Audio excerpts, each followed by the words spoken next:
Edward's Day Out. Once upon a time, there was a little engine called Edward. He lived in a shed with 5 other engines. They were all bigger than Edward and boasted about it. The driver won't choose you again, they said. He wants big, strong engines like us. Edward had not been out for a long time. He began to feel sad. Just then, the driver and fireman came along to start work. The driver looked at Edward. "Why are you sad?" he asked. "Would you like to come out today?" "Yes, please," said Edward. So the fireman lit the fire and made a nice lot of steam. Then the driver pulled the lever and Edward puffed away. "Beep, beep," he whistled. "Look at me now." The others were very cross at being left behind. Away went Edward to get some coaches. "Be careful, Edward," said the coaches. "Don't bump and bang us like the other engines do." So Edward came up to the coaches very, very gently, and the shunter fastened the coupling. "Thank you, Edward," said the coaches. "That was kind. We are glad you're taking us today." Then they went to the station, where the people were waiting. "Beep, beep," whistled Edward. "Get in quickly, please." So the people got in quickly, and Edward waited happily for the guard to blow his whistle and wave his green flag. He waited and waited. There was no whistle, no green flag. "Beep, beep, beep, beep. Where is that guard?" Edward was getting anxious. The driver and fireman asked the station master. "Have you seen the guard?" "No," he said. They asked the porter. "Have you seen the guard?" "Yes." "Last night," said the porter. Edward began to get cross. "Are we ever going to start?" he said. Just then a little boy shouted, "Here he comes!" And there the guard was, running down a hill with his flags in one hand and a sandwich in the other. He ran onto the platform, blew his whistle, and jumped into his van. Edward puffed off.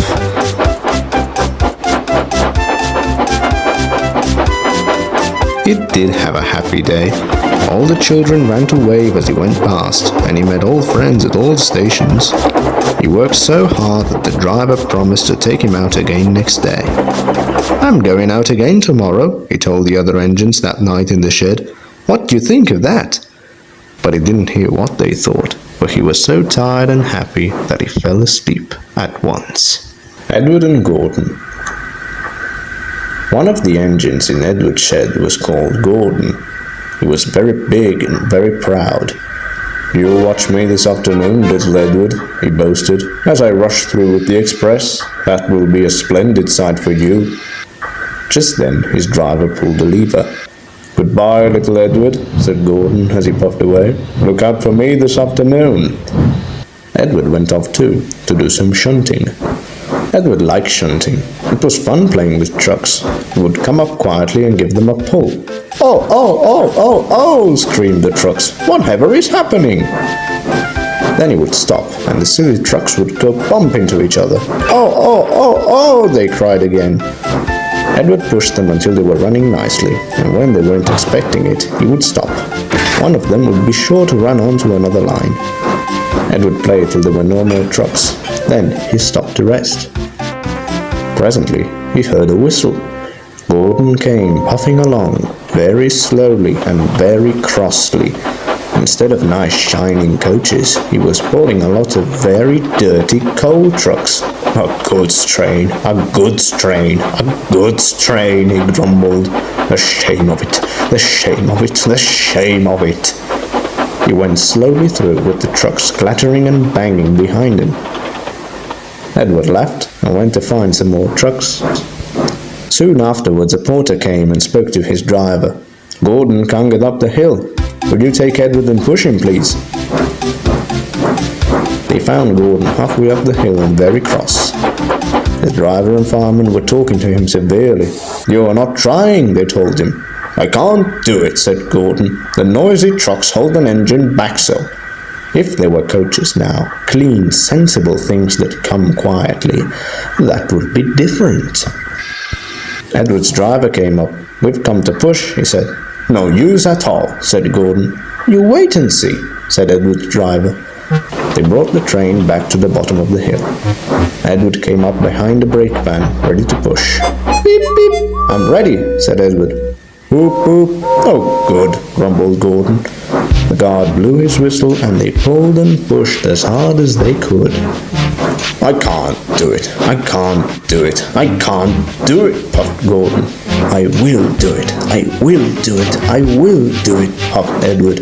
I can't do it. I will do it. I can't do it. I will do it. I can't do it. I will do it, they puffed together. Edward pushed and puffed and puffed and pushed as hard as ever he could, and almost before he realized it, Gordon found himself at the top of the hill. I've done it! I've done it! I've done it! He said proudly, and forgot all about Edward pushing behind. He didn't wait to say thank you, but ran on so fast that he passed 2 stations before his driver could make him stop. Edward had pushed so hard that when he got to the top he was out of breath. Gordon ran on so fast that Edward was left behind. The guard waved and waved, but Edward couldn't catch up. He ran on to the next station, and there the driver and fireman said they were very pleased with him. The fireman gave him a nice long drink of water, and the driver said, I'll get out my paint tomorrow and give you a beautiful new coat of blue with red stripes. Then you will be the smartest engine in the shed. The sad story of Henry. Once, an engine attached to a train was afraid of a few drops of rain. It went into a tunnel and squeaked through its funnel and never came out again. The engine's name was Henry. His driver and fireman argued with him, but he would not move. The rain will spoil my lovely green paint and red stripes, he said. The guard blew his whistle till he had no more breath, and waved his flags till his arms ached, but Henry still stayed in the tunnel and blew steam at him.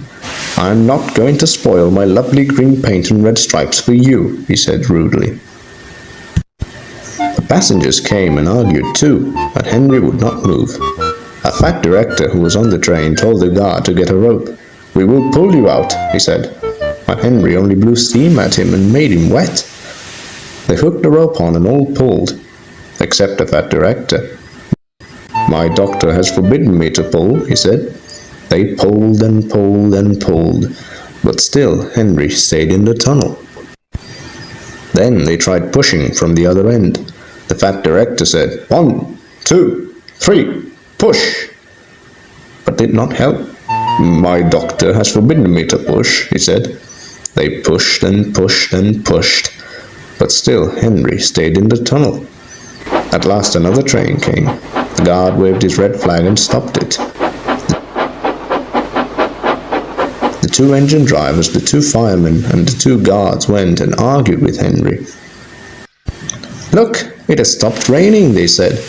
Yes, but it will begin again soon, said Henry, and what would become of my green paint with red stripes then?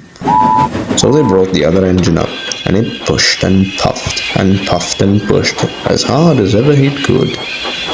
But still Henry stayed in the tunnel. So they gave it up.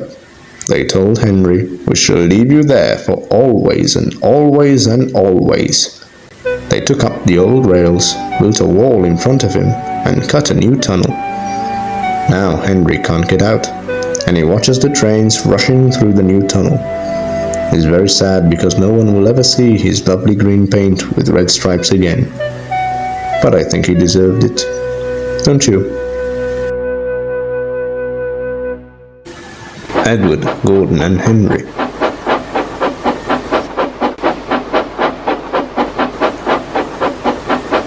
Edward and Gordon often went through the tunnel where Henry was shut up. Edward would say, beep, beep, hello, and Gordon would say, poop, poop, poop, serves you right. Poor Henry had no steam to answer. His fire had gone out. Soot and dirt from the tunnel roof had spoiled his lovely green paint and red stripes. He was cold and unhappy, and wanted to come out and pull trains too. Gordon always pulled the express. He was proud of being the only engine strong enough to do it. There were many heavy coaches, full of important people like the fat director who had punished Henry. Gordon was seeing how fast he could go. Hurry, hurry, hurry, he panted. Trickety-trock, trickety-trock, trickety-trock, said the coaches. Gordon could see Henry's tunnel in front. In a minute, he thought, "I'll poop, poop, poop," at Henry and rushed through and out into the open again. Closer and closer he came. He was almost there when crack! Whoosh! He was in a cloud of steam and going slower and slower. His driver stopped the train. "What has happened to me?" asked Gordon. "I feel so weak." "You've burst your safety valve," said the driver. "You can't pull the train anymore." "Oh dear," said Gordon. "We were going so nicely too. Look at Henry laughing at me." Gordon made a face at Henry and blew smoke at him. Everybody got out and came to see Gordon. "Humph," said the fat director. "I never liked these big engines. Always going wrong. Send for another engine at once." While the guard went to find one, they uncoupled Gordon and ran him on a siding out of the way. The only engine left in the shed was Edward. "I'll come and try," he said. Gordon saw him coming. "That's no use," he said. "Edward can't pull the train." Edward puffed and pulled and pulled and puffed, but he couldn't move the heavy coaches. "I told you so," said Gordon rudely. "Why not let Henry try?" "Yes," said the fat director, "I will."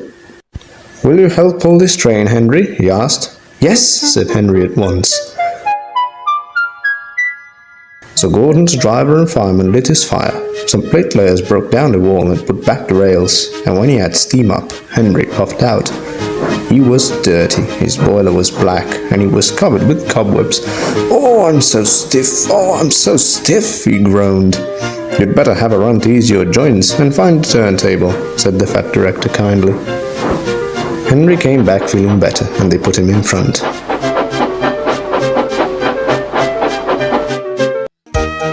"Beep, beep," said Edward. "I'm ready." "Beep, beep, beep," said Henry. "So am I." "Pull hard, pull hard, pull hard," puffed Edward. "We'll do it, we'll do it, we'll do it," puffed Henry. "Pull hard, we'll do it, pull hard, we'll do it, pull hard, we'll do it," they puffed together. The heavy coaches jerked and began to move, slowly at first, then faster and faster. "We've done it together, we've done it together, we've done it together," said Edward and Henry. "You've done it, hooray, you've done it, hooray, you've done it, hooray," sang the coaches. All the passengers were excited. The fat director leaned out of the window to wave to Edward and Henry, but the train was going so fast that his hat blew off into a field where a goat ate it for his tea. They never stopped till they came to the big station at the end of the line.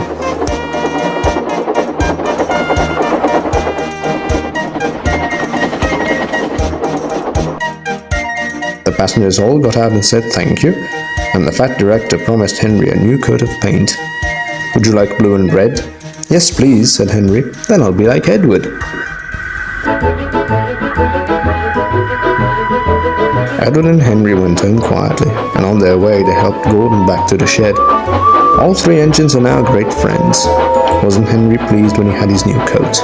He's very proud of it, as all good engines are, but he doesn't mind the rain now, because he knows that the best way to keep his paint nice is not to run into tunnels, but to ask his driver to rub him down when the day's work is over.